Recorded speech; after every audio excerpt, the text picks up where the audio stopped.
மதியான ஒர்க் அவுட்டை முடிச்சுட்டு இன்றைக்கி ஒரு தரமான நம்ம அண்ணாவுக்கு வந்து உடம்பு சரியில்லை. ஸோ அதனால் வந்து chicken soup, okay, chicken vegetable soup. அப்புறமேட்டு காலைல அந்த எக் சாலட்டில் வந்து லைட்டாக பன்னு,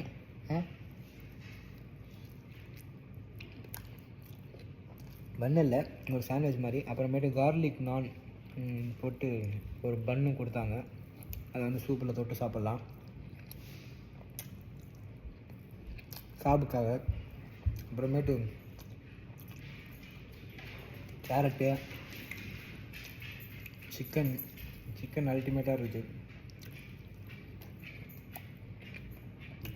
அதெல்லாம் சொல்கிறதுக்கு இல்லை, வேறு மாதிரி நல்லா ஒர்க் அவுட் பண்ணுவேன், நல்லா சாப்பிடுவேன். சாப்பிட்டு சிரிச்சது போக மீதி இருக்கிறத சரிச்சு விட்ருவேன். டெய்லி மூச்சை போடுவேன், அவ்வளோதான். புரியுதா? நல்லா சாப்பிடுங்க, நல்லா உழைங்க. Love you.